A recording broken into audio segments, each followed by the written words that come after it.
গত ১৫ বছরে দেশে ঘটেছে ভয়াবহ সব গুমের ঘটনা। এসব ঘটনার মূল নেপথ্যে কে, তা নিয়ে নানা মত ও সন্দেহমূলক মন্তব্য থাকলেও এবার সরাসরি এসব গুমের প্রধান নির্দেশদাতা হিসেবে নাম এসেছে সাবেক প্রধানমন্ত্রী শেখ হাসিনার। গুম সংক্রান্ত তদন্ত কমিশন প্রধান উপদেষ্টা অধ্যাপক ড. মোহাম্মদ ইউনূসের কাছে একটি অন্তর্বর্তী প্রতিবেদন জমা দিয়েছে। শনিবার বিকেল ৫টায় রাষ্ট্রীয় অতিথি ভবন যমুনায় গুম সংক্রান্ত তদন্ত কমিশন সদস্যরা প্রধান উপদেষ্টার কাছে এই প্রতিবেদন জমা দেন।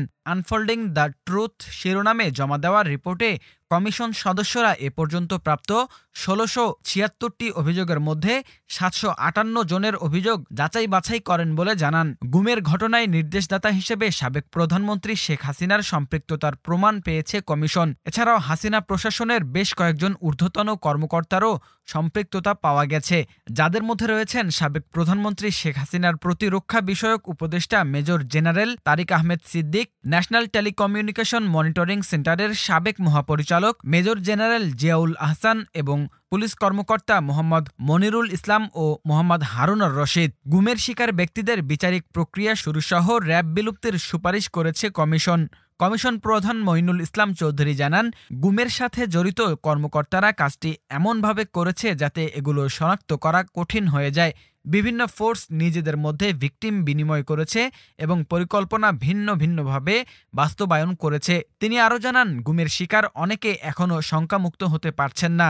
তাদের উপর এতটাই ভয়াবহ নির্যাতন চালানো হয়েছিল যে তারা এখনও ট্রমায় ভুগছেন। প্রধান উপদেষ্টা তার সর্বশেষ বক্তব্যে গুমের শিকার ব্যক্তিদের সুরক্ষা ও সঠিক বিচারের আশ্বাস দেওয়ার পর রিপোর্টের সংখ্যা অনেক বেড়েছে উল্লেখ করে কমিশনের সদস্যরা অধ্যাপক ইউনূসকে আয়নাঘর পরিদর্শনের অনুরোধ জানান। তারা বলেন, আপনি আয়নাঘর পরিদর্শন করলে ভিকটিমরা অভয় পেতে পারেন। প্রধান উপদেষ্টা তাদের এ অনুরোধে সম্মতি দিয়ে জানান, স্বল্প সময়ের মধ্যেই তিনি জয়েন্ট ইন্টারোগেশন সেল, যা আয়নাঘর নামে পরিচিতি পেয়েছে, সেগুলো দেখতে যাবেন। তিনি কমিশন সদস্যদের তাদের অন্তর্বর্তী প্রতিবেদনের জন্য ধন্যবাদ জানান এবং কাজটি এগিয়ে নেওয়ার ক্ষেত্রে প্রয়োজনীয় সব সহযোগিতার আশ্বাস দেন। কমিশন প্রধান মঈনুল ইসলাম চৌধুরী জানান, তারা ৩ মাস পর মার্চে আরও একটি অন্তর্বর্তী রিপোর্ট জমা দেবেন।